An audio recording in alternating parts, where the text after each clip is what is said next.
Most of you do know, but if you don't, I was blocked by Ryan Reynolds. Yes. So Joe Rogan just entered the chat and he is team Justin Baldoni. Joe Rogan just dragged Blake Lively and Ryan Reynolds into reality and made it crystal clear he's riding with Justin Baldoni.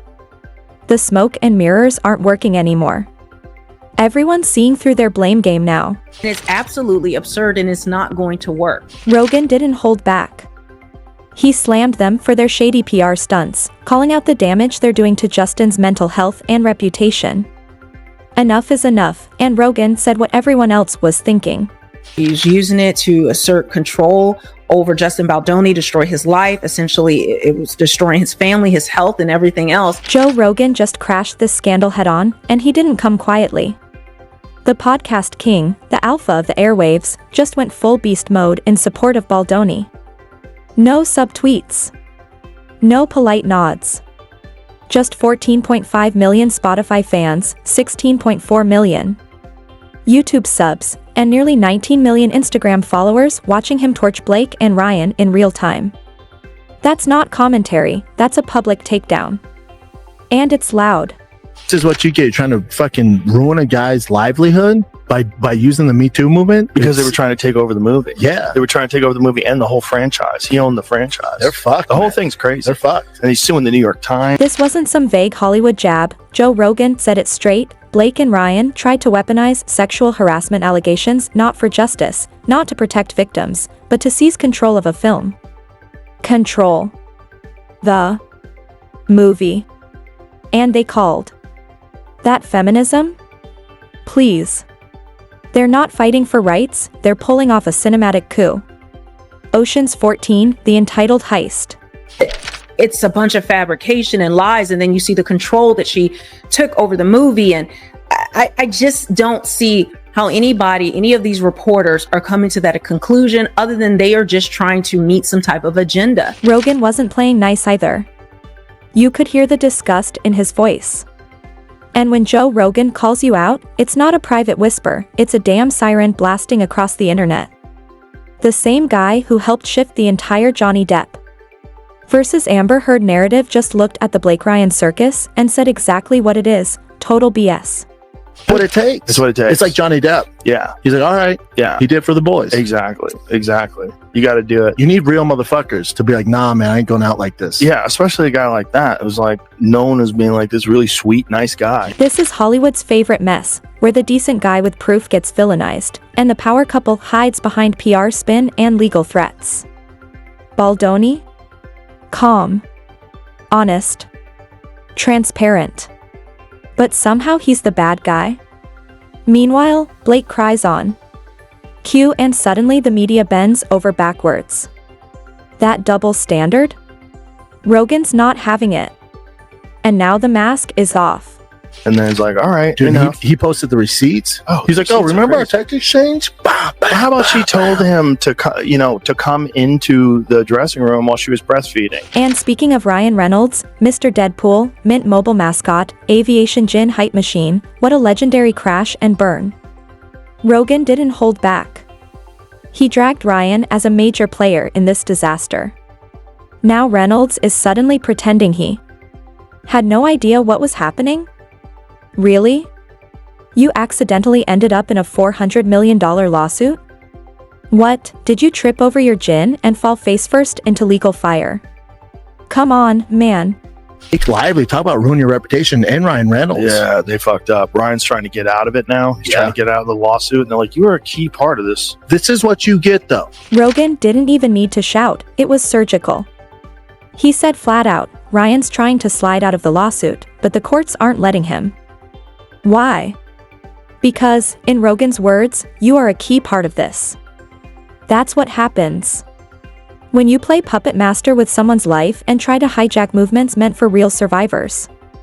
You thought you'd stay clean while the whole house burned? Think again.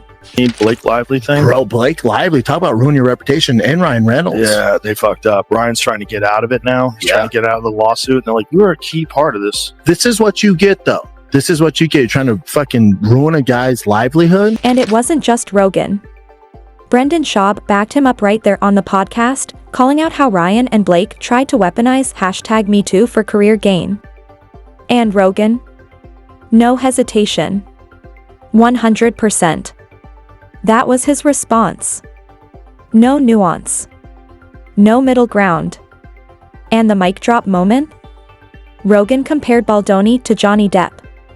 That's not just support, that's rewriting the narrative Blake and Ryan tried to rig.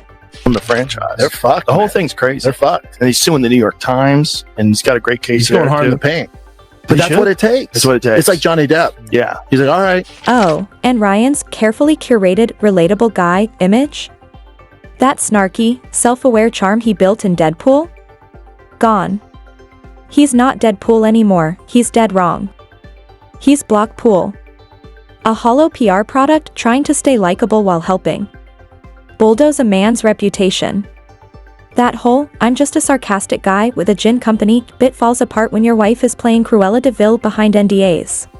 Never thought that anybody was going to come out with the receipts. Because no one's ever done it. Because everyone just bows Because everyone's down. scared. Yeah. Because Ryan Reynolds A-list, Blake Lively A-list. Like, don't, they're the queen of the king. Now let's talk about the receipts, because this is where Rogan stopped throwing jabs and went full facts mode. No fluff, no guessing. Just straight up evidence unleashed like a truth bomb in the middle of a Hollywood meltdown. Van City Reynolds, who has blocked me, so I can still view his stuff. I just can't post anything. You see, guys, it's all grayed out. Look at that. My feelings are really hurt. Baldoni isn't sitting back and taking this quietly. He's fighting like a man who knows he's been framed, and he came armed. We're talking full receipts, text messages, voice memos, behind-the-scenes footage, even an entire website. Meanwhile, Lively and Reynolds look like amateurs in a courtroom drama they tried to direct, but forgot to write. Her narrative is collapsing faster than Ryan's Twitter reputation. Oh, remember our text exchange? How about she told him to come into the dressing room while she was breastfeeding? And then came the breastfeeding trailer moment, where Blake claimed Baldoni violated her space by entering while she was nursing. Sounds awful, until you see the text where she literally invited him in. Yes. She told him to come in. That's not just a contradiction, it's comedy. You can't scream violation after you handed him a backstage pass and instructions. This is peak clownery. Him to come into the dressing room while she was breastfeeding. The fun And then ass. part of the complaint was that he came into the dressing room while I was breastfeeding. Like, you literally have a text exchange back and forth. Rogan highlighted that specific moment with pure disbelief. You could hear the "are you serious" tone in his voice. Because this isn't just about one lie. It's about an entire system where the Hollywood elite are so used to getting away with it, they didn't even imagine someone like Baldoni would clap back. And then part of the complaint was that he came into the dressing room while I was breastfeeding. Like, you literally have a text exchange back and forth.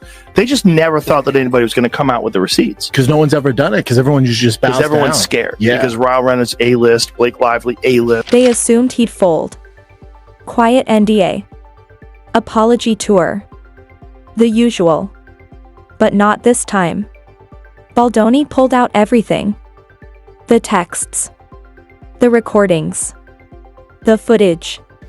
A literal website. Who drops a whole website mid-lawsuit?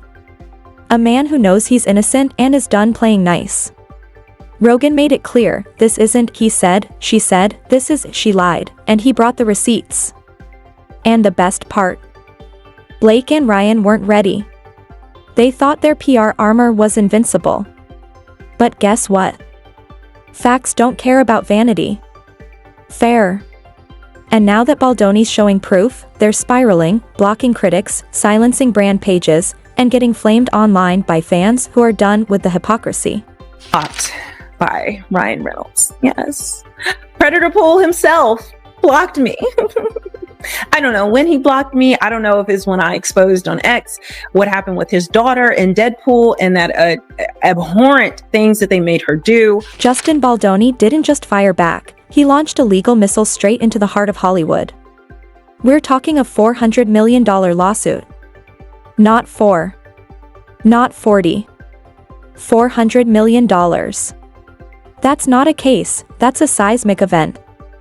and dead center in the blast zone? Blake, professional victim, Lively, Ryan, I swear I'm innocent, Reynolds, and their behind-the-scenes puppet master Leslie Sloan. They thought they were playing 4D chess. Turns out Baldoni had the rulebook, the receipts, and the ammo. It's whiny, it's bratty, and it needs to end. So to that, I say thank you to Blake Lively. The lawsuit hits every corner: defamation, extortion, false light, invasion of privacy, promissory fraud. Basically a greatest hits album of Hollywood corruption. This isn't "you hurt my feelings" territory. This is legal scorched earth. And Baldoni isn't bluffing. Even Rogan reviewed the documents and called his legal game airtight. And coming from Joe? That's high praise. He doesn't hand out respect without a side of sarcasm and a kettlebell. This is an amazing support that Justin is now getting from Joe Rogan on this case, and it's going to continue to get ugly as more things come out. And here's the twist that really breaks the internet: Baldoni is also suing the New York Times. Why? For running one of the most biased, PR-fed hit pieces in recent memory. The paper of record couldn't help but sing backup vocals for Blake and Ryan. Journalism?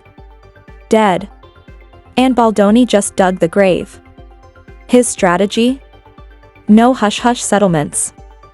No NDAs. Just drag every shady move into the sunlight, line up the evidence, and let the public roast the lies like campfire marshmallows. If this case lands, and it's looking like it might, it could change the way Hollywood operates. No more fake accusations. No more unchecked PR machines. Just facts, fallout, and a system finally being held accountable. Told the composer that she brought in when the other one was fired, and she wanted let go, allegedly because Taylor Swift wanted him let go. Let's talk about Blake Lively's little reign of terror, because this wasn't just diva behavior, this was Game of Thrones, rom-com edition. She didn't just star in It Ends With Us, she allegedly hijacked the whole production. Firing staff. Replacing crew. Locking director Justin Baldoni out of his own footage.